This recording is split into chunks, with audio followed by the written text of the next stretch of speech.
Welcome to The Explainer. Today, we're diving straight into a massive paradigm shift outlined in our source material. Our title is The Sabbath as Sign, and we're exploring a complete flip from the exhausting pursuit of earning an identity to the concept of simply receiving it.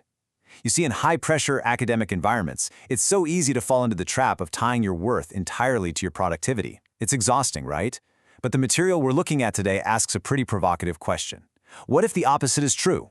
What if you don't actually have to earn what you've already been given? Okay, let's dive into this. The entire foundation for this concept comes directly from the Bible, specifically Exodus 31:13, which says, "Say to the Israelites, you must observe my Sabbaths. This will be a sign between me and you for the generations to come, so you may know that I am the Lord who makes you holy." The core theological truth the source extracts here is absolutely crucial. God is the one who makes people holy. In this framework, it's entirely His work. You literally cannot make yourself holy through your hustle, your grades, your achievements, or even your ministry work. He does it.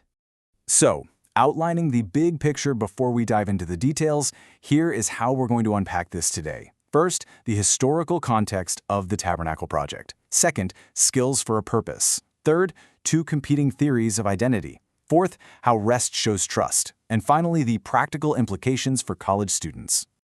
To really grasp this, we need the historical context to set the scene. Imagine you're on the mountain with Moses. God is giving him these incredibly detailed, meticulous plans for the tabernacle. We're talking about a massive, sacred building project requiring highly skilled workers, super valuable materials, and careful architecture. Now, in the ancient Near East, building projects commissioned by rulers were almost always ruthless, non-stop endeavors driven by slave labor. But right in the middle of these blueprints, before Moses even heads down the mountain, God interrupts his own instructions with a striking command: stop and rest. Remember the Sabbath. This rest wasn't some prize for finishing the work, it was a mandatory pause slapped right in the middle of it. And as part of this giant project, God introduces a craftsman named Bezalel. Now, Bezalel wasn't a prophet and he wasn't a priest. Yet God specifically chose him and filled him with the Spirit of God, with wisdom, understanding, and skills for this exact job. This actually highlights a core tenet of Reformed Calvinist theology, which is the belief that God specifically elects and equips individuals for his divine purposes. From this viewpoint, Bezalel's abilities weren't just random natural talents he happened to have. No, they were specific gifts given by God, meant to be used exclusively for his glory and his sovereign plan. And this brilliantly illustrates how all of this connects to modern college students. The source material argues that for students, like those studying right now at CSUN, for instance, work is not limited to traditional ministry roles. Whether you're majoring in engineering, business, nursing, or the arts, this theology views those specific skills as an actual act of worship. Think about that. Your classes are not in competition with your faith. They're literally one of the exact places God has placed you to live for Him. Just like Bezalel, the text suggests God knows you specifically, and your unique academic shape fits a very particular work He has designed for you on campus. Now, what's really interesting here is the extreme command found in verse 15. Whoever does any work on the Sabbath day is to be put to death. Okay, I know that sounds incredibly jarring to our modern ears, but it emphasizes what's really at stake here. Even in the middle of building God's very own holy tabernacle, the Sabbath absolutely could not be violated. Why? Well, because to work on the Sabbath while building the tabernacle would basically be declaring that human labor is what makes the building holy. And in this theological framework, that is completely backward. God makes things holy. He interrupted his own sacred building project to enforce this rest, just so the Israelites would never ever forget who was actually doing the sanctifying. This brings us to a massive clash of worldviews presented in the research. On one side, we have our modern achievement culture. This culture constantly dictates that your labor is what makes you valuable.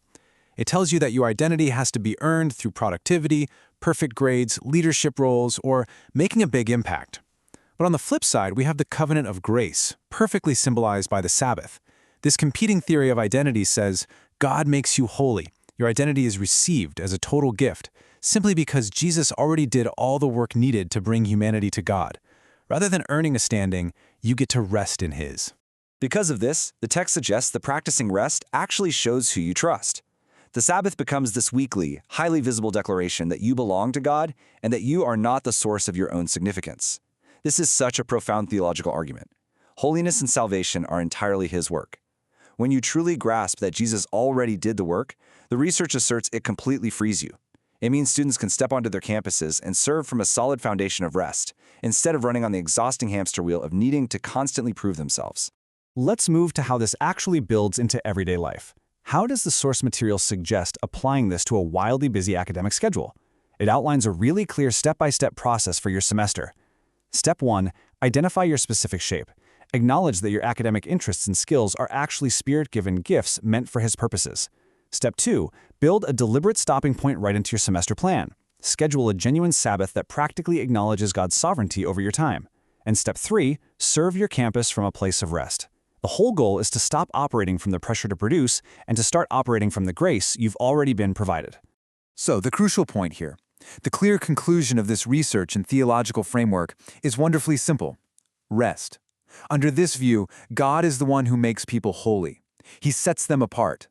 Believers don't need to endlessly earn their standing through constant productivity, because Jesus did the work. He declared it is finished, and the gospel provides ultimate, true rest. I want to leave you with a final thought to chew on today.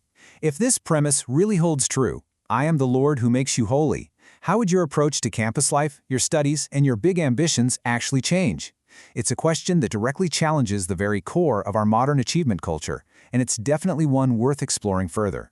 Thanks for joining me for this explainer.